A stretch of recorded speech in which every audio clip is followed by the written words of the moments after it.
हमने डिफरेंशिएशन देख लिया था। मैंने आपको डिफरेंशिएशन के कुछ क्वेश्चन करने के लिए दिए थे। आई होप आपने वो कर लिए होंगे, और अगर कोई क्वेश्चन समझ में ना आया हो तो वो उसके आप डाउट्स मेरे से पूछ सकते हैं। नेक्स्ट हम डिफरेंशिएशन का ही अगला पार्ट पढ़ रहे हैं। जो हमने अभी तक पढ़ा हुआ था वो था differentiation of algebraic function. Differentiation of algebraic function वो हम सब ने देख लिए।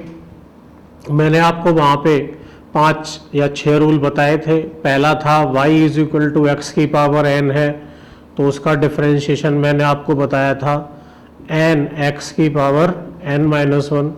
दूसरा रूल था कि अगर y is equal to constant है तो उसका डिफरेंशिएशन मैंने आपको बताया था कि 0 होगा। तीसरा मैंने कहा था कि अगर कांस्टेंट किसी के साथ में है तो कांस्टेंट x की पावर n अगर दिया हुआ है तो फिर कांस्टेंट को हम कुछ नहीं कहेंगे, वो एज इट इज रहेगा। और इसका डिफरेंशिएशन जैसे पहले हम कर रहे थे वैसे करते रहेंगे।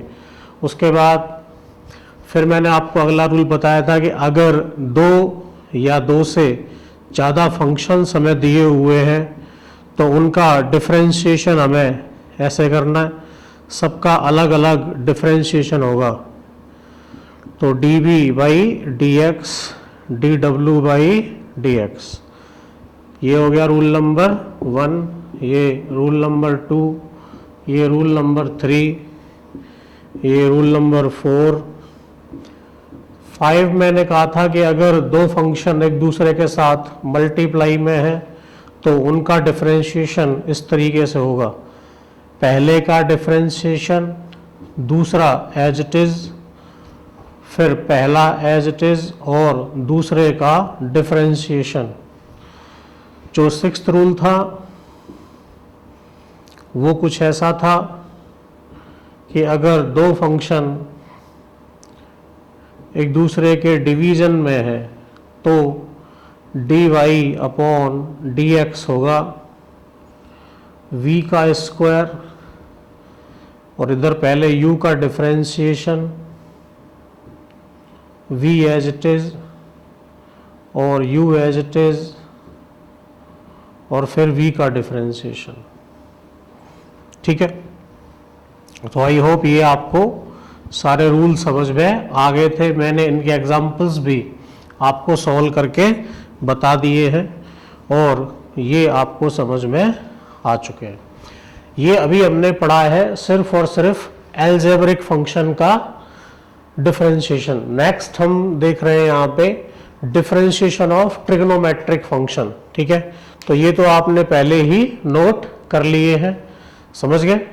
तो इनको एक बार आप और देख लीजिए, फिर मैं ट्रिग्नोमेट्रिक फंक्शंस का डिफरेंशिएशन बताता हूँ। नेक्स्ट हम देख रहे हैं differentiation of trigonometric functions. Differentiation of trigonometric functions. देखो आप सबने पढ़ा था साइन एक्स कोस एक्स, तो साइन एक्स का डिफरेंशिएशन होता है कोस एक्स और कोस एक्स का डिफरेंशिएशन होता है माइनस साइन एक्स।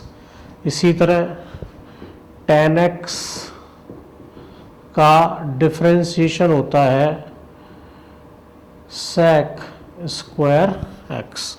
ठीक है, तो मेनली हमने यही 3 पढ़ने हैं और यही 3 आपको आने चाहिए। ठीक है, तो ये आपको समझ में आ गए होंगे। तो ये है differentiation of trigonometric function. Example ले लेते हैं। मान लो हमें एग्जाम्पल दिया है कि y is equal to sine x plus cos x का डिफरेंशिएशन करके बताओ। तो dy ओवर dx क्या होगा, साइन एक्स का क्या हो जाएगा कोस एक्स, और कोस एक्स का क्या हो जाएगा माइनस साइन एक्स। तो ये हो जाएगा डिफरेंशिएशन इसका। मान लो दूसरा एग्जांपल ले लिया हमने कि y is equal to x square plus 2 sine x. तो dy ओवर dx होगा, एक्स स्क्वायर का डिफरेंशिएशन क्या होगा 2x और 2 एज इट इज रहेगा। साइन एक्स का डिफरेंशिएशन क्या हो जाएगा, कॉस एक्स, तो ये आएगा इसका differentiation 2x plus 2 sine x. तो आई होप ये समझ में आपको आ गए होंगे कि साइन एक्स का क्या होगा कॉस एक्स, कॉस एक्स का क्या होगा minus sine x, ten x का। अच्छा, अगर हमसे पूछा जाए कॉट एक्स का क्या होगा, तो कॉट एक्स का होगा स्क्वायर एक्स, ठीक है। अगर हमसे पूछा जाए कि टेन सेक एक्स का क्या होगा, तो सेक एक्स का डिफरेंशिएशन होगा sec x into tan x. इसी तरह अगर पूछा जाए कोसेक एक्स का क्या होगा, तो ये हो जाएगा d y over d x minus cosec x into cot x, ठीक है। तो ये 6 डिफरेंशिएशन हो गए, 6 फंक्शन, 1 2 3, ये 3 तो इम्पोर्टेंट है, बाकी ये 4 भी, 4 5 और 6, तो ये भी आप देख सकते हैं। इन पे बेस क्वेश्चन कैसे करने हैं वो मैंने आपको बता दिए, तो एक बार इसको आप समझ लो, नोट कर लो, और फिर उसके बाद इसको आप कॉपी में नोट कर लो। हमने 2 तरह के फंक्शन का डिफरेंशिएशन देख लिया, कौन कौन सा, साइन एक्स का, सॉरी ट्रिग्नोमेट्रिक का और एल्जेब्रिक का। अब हमें 2 और फंक्शन देखने हैं, differentiation of logarithmic function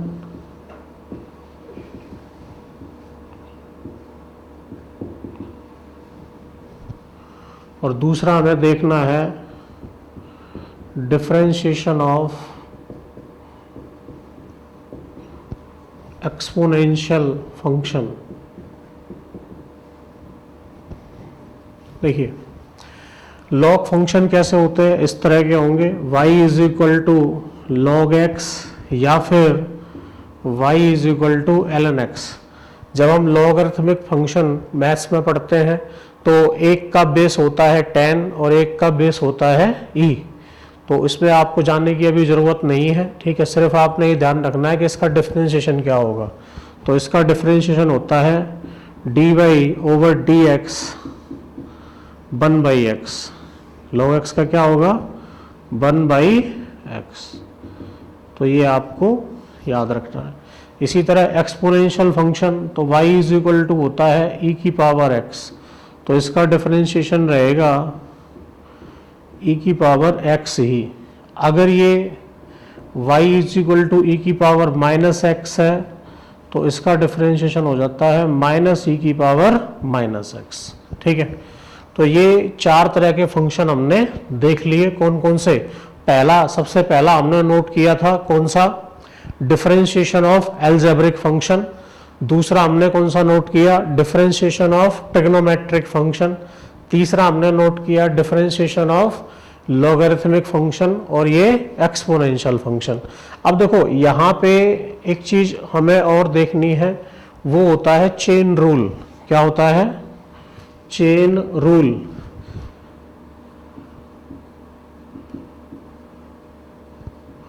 chain rule क्या होता है, जैसे अगर हमें कोई फंक्शन दिया हुआ है ax प्लस बी की पावर n, तो dy ओवर dx क्या हो जाएगा n ax प्लस बी। पहले हम इसको पूरे को एक फंक्शन मान लेंगे, तो x की पावर n का डिफरेंशिएशन क्या होता था, n x की पावर n माइनस 1। फिर इसके अंदर जो फंक्शन है उसका डिफरेंशिएशन करेंगे, तो a कांस्टेंट है तो ax का डिफरेंशिएशन क्या हुआ a, और b कांस्टेंट है तो b का डिफरेंशिएशन क्या हो गया 0। तो अब इसका नेट जो रिजल्ट आएगा वो आएगा an ax प्लस बी की पावर n माइनस 1। तो ये होता है चेन रूल, समझ गए। इसका एक छोटा सा एग्जाम्पल हम देख लेते हैं। मान लो इसी फॉर्म में ले लेता हूं मैं, y इज इक्वल टू, हमने ले लिया 2x प्लस 3 की पावर 5, तो इसका डिफरेंशिएशन क्या होगा, तो 5 पहले आ जाएगा, 2x प्लस 3, 5 माइनस 1 क्या होगा 4 इंटू, अब अंदर वाले का डिफरेंशिएशन करोगे तो 2x का क्या हो जाएगा 2 और 3 का 0, तो 2 का मल्टीप्लाई हो जाएगा, आंसर आएगा 10 इंटू 2x प्लस 3 की पावर 4। सो ये इसका आंसर हो जाएगा। तो आई होप ये एग्जाम्पल आपको समझ में आ गया होगा। तो ये हमारा डिफरेंशिएशन ओवर हो गया, ठीक है।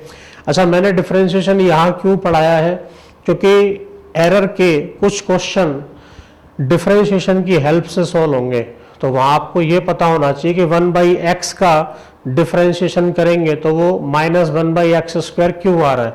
आप कहोगे जरा करके दिखा दो, तो देखो 1/x का मतलब क्या हुआ, x की पावर -1, और इसका अगर हमने डिफरेंशिएशन किया तो डिफरेंशिएशन करके क्या आएगा, -1 आ जाएगा पहले x, और यहाँ -1 क्या हो जाएगा -1x की power -2, so it will be -1/x²। तो 1/x का डिफरेंशिएशन करने से क्या आता है -1/x²। इसका मतलब ये हुआ कि जो एरर्स के क्वेश्चन हम करने वाले हैं उन क्वेश्चन में अगर हम कहीं पर डिफरेंशिएशन करते हैं, अगर वहाँ x है 1/x है तो 1/x का डिफरेंशिएशन क्या होगा -1/x²। अगर वहां पे r है 1/r तो वो हो जाएगा -1/r², ठीक है। तो ये सिर्फ वो समझाने के लिए मैंने आपको डिफरेंशिएशन बता दिया है। इस डिफरेंशिएशन के 3 एप्लीकेशन होते हैं मेनली, कौन कौन से, एक होगा टू फाइंड मैक्सिमा और minima, to find error, to find slope, और एक एप्लीकेशन होता है अगर हमें डिस्प्लेसमेंट दिया हो तो हमें किस तरह से वेलोसिटी निकालनी है, और अगर हमें वेलोसिटी गिवन हो तो किस तरह से हमें एक्सेलरेशन फाइंड आउट करना है, ठीक है। तो वो हम आगे डिस्कस करते रहेंगे। जब हम मोशन इन 1 डायमेंशन शुरू करेंगे तो फिर से ये डिफरेंशिएशन हम वहाँ पे कंटिन्यू करके चलेंगे। वहाँ हम ये देखेंगे कि अगर हमें डिस्प्लेसमेंट गिवन है तो कैसे हम वेलोसिटी और एक्सेलरेशन फाइंड आउट कर सकते हैं। इसको नोट करिए। 2 क्वेश्चन देख लेते हैं एरर के। हमने डिफरेंशिएशन यहाँ तक पढ़ लिया है। The error in the measurement of side of A cube is 2%, find the error in the volume of the cube, ठीक है। देखिए, सबसे पहले अगर हमें क्यूब की साइड पता है, साइड कितनी है a, तो हम जानते हैं वॉल्यूम कितना होता है, वॉल्यूम होगा v, और वो किसके बराबर होगा, a क्यूब के, ठीक है। कैसे, हम सब ने क्यूब पढ़ा हुआ है, कुछ ऐसा होता है, वो कह रहा है ये भी साइड a है, ये भी a है, ये भी a है, तो इसका जो वॉल्यूम होता है वो वॉल्यूम क्या आता है v, और v इज इक्वल टू होता है a क्यूब। अगर हमें a में परसेंटेज एरर पता है कितनी है 2%, तो हम b में परसेंटेज एरर कितनी है इजीली फाइंड आउट कर सकते हैं। तो देखो ये होगा परसेंटेज एरर इन a, तो वो होगा delta a by a into 100, कितना दिया हुआ है, वो दिया हुआ है हमें 2%, ठीक है। और हमें निकालना क्या है, delta v by v into 100। तो अगर हम इसको देखेंगे तो वो आएगा 3 into delta a by a into 100, और ये वैल्यू हमें कितनी गिवन है, ये वैल्यू गिवन है 2, तो 3 into 2, so it will be 6%। तो हमें परसेंटेज एरर इन वॉल्यूम पता लग जाएगी कितनी, 6%। तो ये क्वेश्चन आपको समझ में आ गया होगा किस तरह हमें सॉल्व करना है। नेक्स्ट क्वेश्चन देखते हैं, find the relative error in z if z is equal to a4 b की पावर 1/3, अपॉन में है ये, ऑब्लिक का मतलब c d की पावर 3/2। तो देखिए फाइंड द रिलेटिव एरर, तो रिलेटिव एरर का मतलब होगा डेल्टा z बाई z, ये हमें निकालना है। तो ये हो जाएगा 4 into delta a by a plus 1/3 delta b by b plus delta c by c plus 3/2 delta d by d, ठीक है। तो ये रिलेटिव एरर हो जाएगी z में। लेकिन अगर इसी क्वेश्चन में हमसे परसेंटेज एरर पूछ लेता तो हम कैसे सॉल्व करते इसको, तो इसी में हम पूरे में 100 से मल्टीप्लाई कर देंगे। क्या आएगा 100 into delta z by z is equal to, तो सब में 100 से मल्टीप्लाई हो जाएगा 4 delta a by a into 100 and so on. तो इस तरह से हम परसेंटेज एरर भी फाइंड आउट कर सकते थे। और यहाँ हमने क्या निकाला है, यहाँ हमने निकाला है रिलेटिव एरर।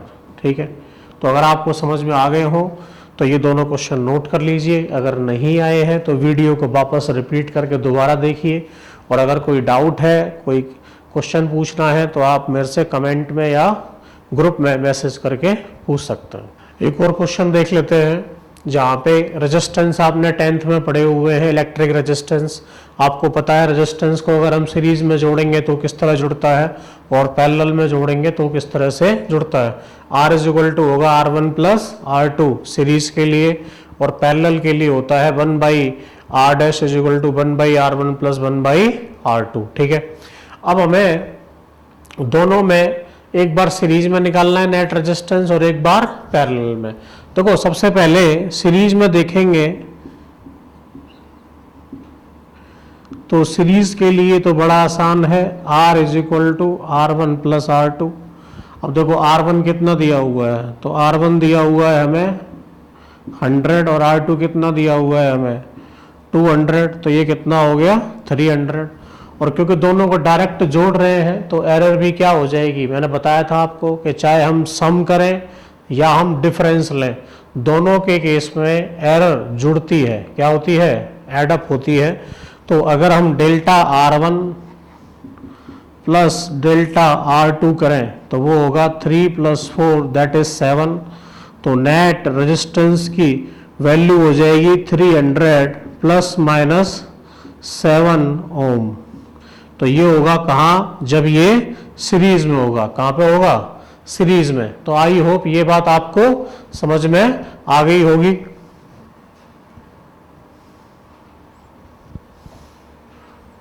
ठीक है, तो 300 प्लस माइनस 7 ओम। नेक्स्ट है जब ये दोनों पैरेलल में होंगे, तो पैरेलल में क्या होगा, पैरेलल में होगा 1 by R dash is equal to 1 by R1 plus 1 by R2। इसको सॉल्व करोगे तो यहां से R डैश आ जाएगा R1 R2 plus R1 upon R1 R2। तो R डैश की वैल्यू क्या हुई, R1 R2 upon R1 plus R2। R1 की वैल्यू है 100, R2 की वैल्यू है 200, और R1 प्लस R2 हो गया 100 प्लस 200। तो ये कितना हो गया, तो ये हो गया 100 इंटू 200 डिवाइडेड बाई 300। तो R डैश की वैल्यू हो गई 200 बाई 3।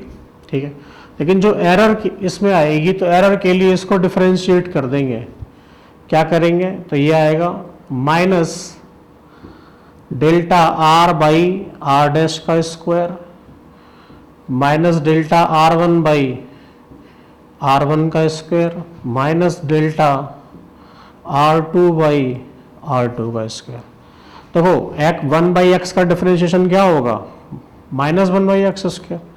ठीक है, तो इससे हम माइनस माइनस माइनस ये तो कट गया, क्या बचा, डेल्टा R हमें निकालना है तो वो हो जाएगा R डैश का स्क्वायर अपॉन R1 का square into delta R1 plus R dash का स्क्वायर अपॉन R2 का स्क्वायर इंटू डेल्टा R2। ठीक है, अब इसको ऐसे भी लिख सकते हो आप,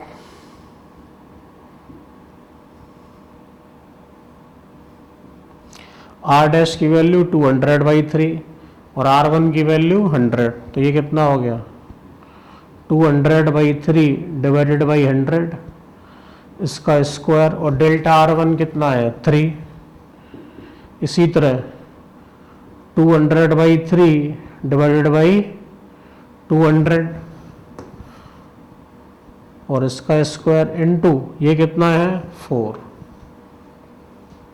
तो देखो 200 तो 2/3 का स्क्वायर, तो 2/3 का स्क्वायर कितना हो गया 4/9 इंटू 3, और ये कितना हुआ 1/9 इंटू 4। तो इससे आपको डेल्टा आर पता चल जाएगा और फिर हम फाइनल रिजल्ट लिख पाएंगे।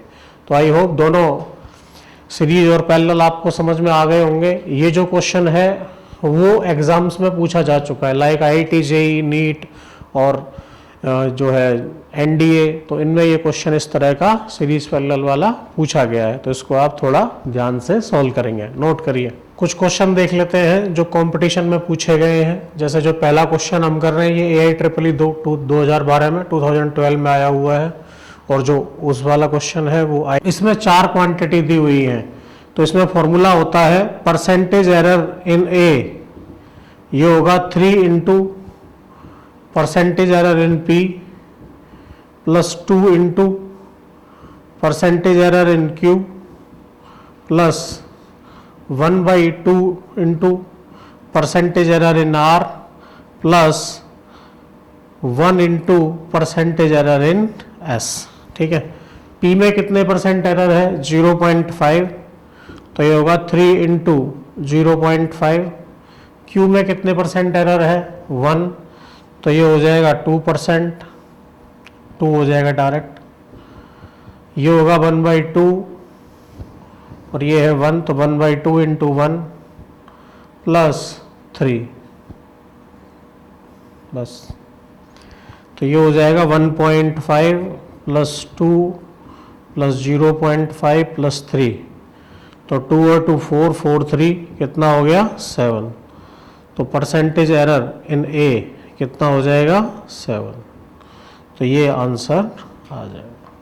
ठीक है, ये पूछा गया है IIT JEE 2018 में। अच्छा, जैसा क्वेश्चन यहाँ आया है ऐसा ही सेम क्वेश्चन नीट 2013 में 2013 में पूछा गया था, बस ये एक्सप्रेशन चेंज कर दिया था। उन्होंने कहा था कि Z एक ऐसी क्वांटिटी है जो AB/CD इस तरह से है, और उसमें A में परसेंटेज एरर है 1 और B में है 2, C में है 3, D में है 4। तो बताओ Z में कितने परसेंट का एरर होगा।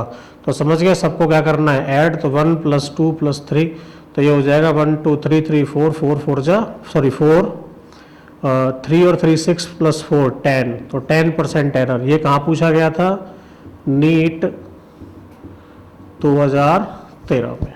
ठीक है, तो क्वेश्चन आसान आते हैं, कंपटीशन क्वेश्चन ऐसा नहीं बहुत मुश्किल होंगे, लेकिन अगर आप ध्यान से पढ़ेंगे, ठीक है, और समझ के सॉल्व करेंगे तो फिर कोई प्रॉब्लम नहीं है। लेकिन अगर आप सिर्फ दिखावा करते रहेंगे साल भर, ठीक है, जैसे हमारे यहाँ एक स्टूडेंट था वो साल भर यही करता रहा कि NDA, ठीक है, और पढ़ा कुछ नहीं, उसके बाद सिलेक्शन नहीं होता। ठीक है, और जिसने दिखावा नहीं किया उसने NDA का भी क्वालिफाई किया, उसने IIT JEE का भी क्वालिफाई किया। ठीक है, तो इसीलिए आप कोशिश करिए कि आराम से पढ़ें और क्वेश्चन को समझ के सॉल्व करने की कोशिश करें। नोट कर लीजिए उसको।